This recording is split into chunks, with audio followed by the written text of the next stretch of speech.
비핵화 조치 수준과 대북 제재 완화 문제를 놓고 평행선만 달린 지난 2019년 북미 하노이 정상회담. 협상 결렬 이후 북핵 문제는 답보 상태에 빠졌습니다. 그로부터 2년여 뒤 백악관의 주인이 바뀌고 처음으로 열린 한미 정상의 대면 회담에서는 꼬인 실타래를 풀겠다는 양국의 의지가 확인됐습니다. 북한을 대화의 장으로 불러내기 위한 이른바 유인책을 공동 성명에 담았습니다.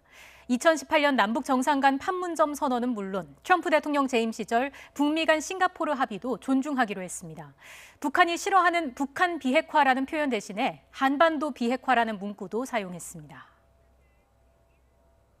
한미 간의 인식을 함께 하고 있고 비핵화의 시간표에 대해서 양국 간의 생각의 차이가 있지 않습니다. I agree with what the President just said. Our goal is and remains complete denuclearization of the Korean Peninsula. 4개월째 공석이던 미국의 대북 특별대표도 깜짝 발표됐습니다. 주한 미국 대사 출신의 성김 미 국무부 동아태 차관보 대행이 북핵 협상을 총괄하는 자리에 임명됐습니다. 2018년 북미 싱가포르 정상회담을 앞두고 막판까지 북한 측과 합의문 초안을 작성했던 대표적인 북핵통을 자리에 앉힌 겁니다.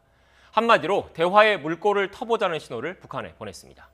하지만 북한이 호응할지는 아직 미지수입니다. 우선 표현의 수위가 조절되기는 했지만 북측이 거부감을 보이는 북한 인권 문제가 한미 정상의 공동 성명에서 거론됐습니다.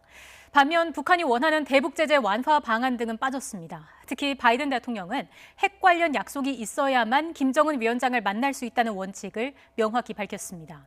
비핵화 선행 조치가 필요하다는 의미입니다. 그동안 선 대북 제재 완화와 적대 정책 철회를 대화의 전제 조건으로 내걸었던 북한이 어렵사리 넘어온 공을 받을지 관심이 쏠리고 있습니다. 이렇게 앞서 전해드린 것처럼 한미 정상이 북한과의 대화 의지를 재확인했지만 북한은 아직 별다른 반응을 보이지 않고 있습니다. 이인영 통일부 장관은 이번 회담으로 대화 재개에 충분한 여건이 조성됐다면서 북한이 적극적으로 호응할 것을 기대했습니다. 취재기자 연결하겠습니다. 김도원 기자. 네, 김도원입니다. 네, 북한이 협상에 다시 나올 만한 조건이 충분히 마련됐다. 이렇게 이인영 장관은 평가하고 있는 거죠? 그렇습니다. 이인영 장관은 한미 정상회담으로 남북 북미 대화 재개와 관계 개선에 아주 좋은 조건이 마련됐다고 평가했습니다. 우선 한미 정상이 평화적 해결, 단계적 접근을 통한 실용적 해법에 동의한 것을 근거로 꼽았습니다. 또 북한은 싱가포르 선언 계승을 내심 기대했을 텐데 이것도 분명히 언급됐다는 설명입니다. 바이든 대통령이 성김 대북 특별대표를 임명한 것도 북미 대화를 위한 적극적인 의지를 나타낸 것으로 이 장관은 판단했습니다.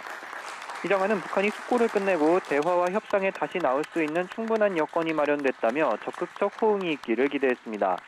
통일부도 한반도 평화 프로세스가 다시 진전될 수 있는 중요한 계기가 마련된 것으로 평가했습니다. 이종주 통일부 대변인은 브리핑에서 이같이 말하고 특히 바이든 미 대통령이 남북 대화와 협력을 지지한 점에 주목했습니다. 이와 관련해 이 장관은 다음 달 미국을 방문해 우리 정부의 평화 구상을 자세히 설명하는 방안을 추진하고 있습니다.